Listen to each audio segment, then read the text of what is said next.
The Vivo V11 or the Vivo V11i, whatever you call it, is Vivo's new but not so new smartphone of the V series. The device has gathered a lot of attention right now, and I think this is the right time to review this device because, well, I have used it for around 3 months already. I kind of like this device for the price it is being offered, but it has its own share of shortcomings, so let's get started. But before we start, do not forget to hit that subscribe button and that bell icon so that you get notified each time our video goes live. The first thing I will talk about is the Halo Full View display up front, which you will notice quite a lot of times in this review. The screen is everything you can ask for.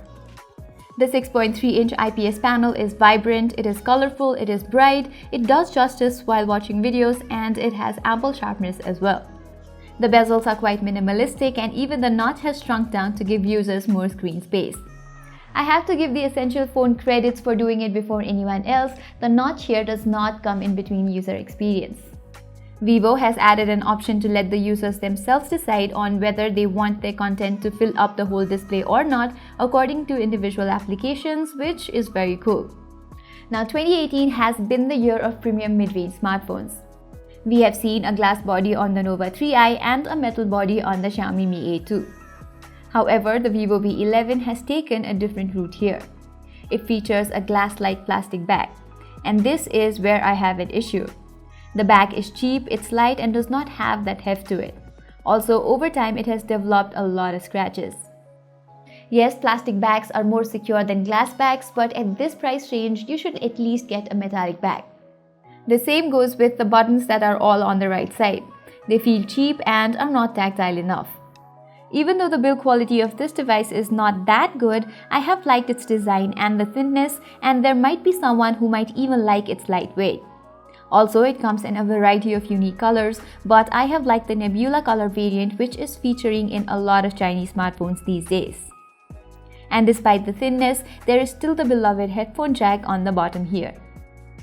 Now, I don't think we can review a Vivo device without talking about the software inside, and I have to give credits to Vivo because in my 3 months of use, Vivo has given me with 2 updates already. But that does not cover up for the fact how much I dislike the iOS running on top of Android. Oh, did I say iOS? Well, I'm not wrong then, you can see it for yourself. FontTouch OS is a blatant copy of iOS. It also has a ton of bloatware that you cannot delete. It's about time, Vivo, it's about time you change your user interface on your devices. Onto the performance side, the MediaTek Helio P60 processor along with 4GB RAM is a good combination for the price. It has been able to do everything I have wanted it to do without any issue whatsoever, like multitasking, app opening, and using heavy apps all ran very flawlessly. Even the benchmark scores show how close the Snapdragon 660 and the MediaTek P60 is, as you can see them for yourself.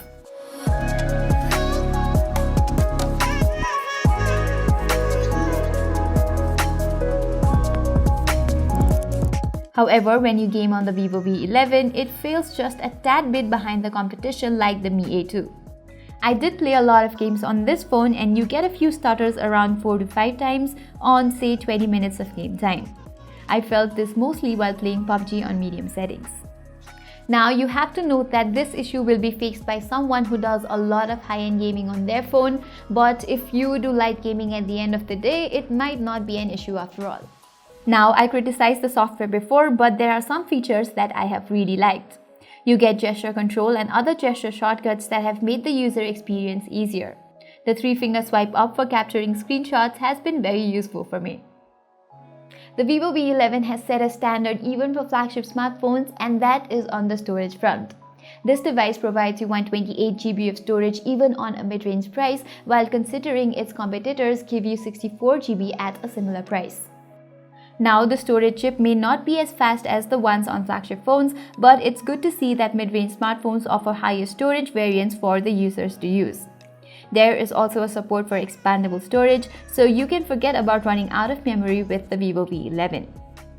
Like all the other smartphones of the present time, the Vivo V11 also offers 2 security options for the users.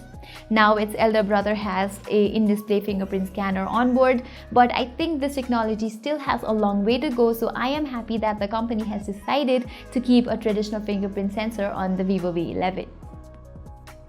It is fast, blazing fast, and it gets it right all the time.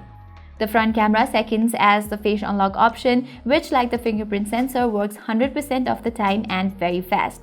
It also works during nighttime, so I definitely give full marks to Vivo here. Now this might sound as nitpicking as even some of the flagship phones aren't dealing very well with this issue, but I think the speakers on the Vivo V11 are a little too low for my liking. I know I can't expect much for this price, but Vivo could have made the speakers a little louder because at times it could not even fill up a room. Another thing I don't like is the lack of LED notification light. Yeah, I get that there's little space up front for the LED light and there's the wake up screen reminder feature, but I don't like to see my phone wake up every time I get a notification. You do get to see the notification by waving your hand above the sensors, but this is an IPS panel here and I don't like to lose battery life even for the slightest bit. I might get a little bit of hate for what I say next, but the Vivo V11 has a micro USB. I mean, it's 2018 and everyone is moving forward with Type-C connectivity, whereas Vivo has remained old school. On the battery front, with the 3400 mAh capacity, you get around 4 hours and 30 minutes to 5 hours of screen on time, which normally translates to me charging the phone before the day ends. But what I like about it is the fast charging technology that's there. It's not as fast as Oppo F9's VOC charge or Vivo V11 Pro's dual engine fast charging, but the battery charges in around 1 hour and 50 minutes. That's considering how the charge speed decreases after 80% of charge. But it's definitely good to see OEMs include quick charge feature on their mid-range devices. Now the cameras. The overall camera performance of this device is good as it is one of the best camera smartphones on the mid-range price segment as of now.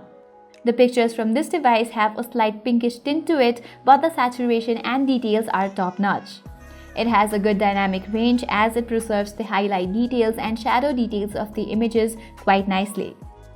However, the Vivo V11 does not do that well in terms of contrast and exposure. Portrait images are good as well. But even with the secondary camera featuring a higher megapixel count of 5 megapixels, the Oppo F9 with its 2 megapixel depth sensor does a better job than the Vivo V11 here. However, the Vivo V11's portrait shots are not that bad either. During nighttime, the images from the Vivo V11 come out slightly warmer to my taste. However, on the details and saturation front, it did a better job than the Nova 3i. However, the Oppo F9 outperformed the Vivo V11 in this aspect. Talking about the videos, well, this is a mid-range smartphone and for what it's worth, it did an okay job. With the lack of stabilization, the video comes out a little shaky, although it does a respectable job in terms of color reproduction. Now, Vivo has been boasting about the selfie standards on almost all the smartphones they launch, and they have been great. And there have also been times when the front camera is better than the rear camera, and with the Vivo V11, Vivo has a lot to offer with the 25 megapixel selfie camera. The camera smoothens the face even without the beauty mode enabled, but overall I really like how bright and colorful the selfies have come out. Just look at these selfies. If you really want to beautify your face, Vivo has even included an AI-enabled beauty mode that applies the necessary settings according to your skin. Also, check out this comparison shot between the Vivo V11 and the other two phones I talked about before.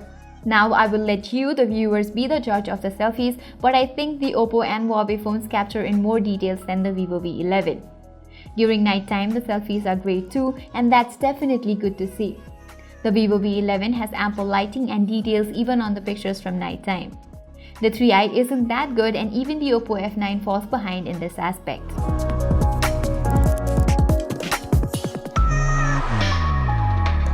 So in the end, what do I make of the Vivo V11? Well, I have issues with this device that I have discussed earlier in this review. It has that software, obviously, it has that poor build quality and a very average gaming performance. But if you take a closer look at the negatives I have pointed out, except for the build quality, other issues can be overlooked about this phone. I mean, it has a good camera, a good display, a well-performing CPU, one of the fastest fingerprint scanners, and a fast charge technology. So during my time with the phone, I have thoroughly enjoyed using it. And if you're out there in the market looking for a mid-range smartphone, you should definitely have a look at the Vivo V11. So that is all for my review of the Vivo V11. Tell us what you think about the device in the comment section below. Till then, I am Pratima Adhikari and keep watching Gadget Bite.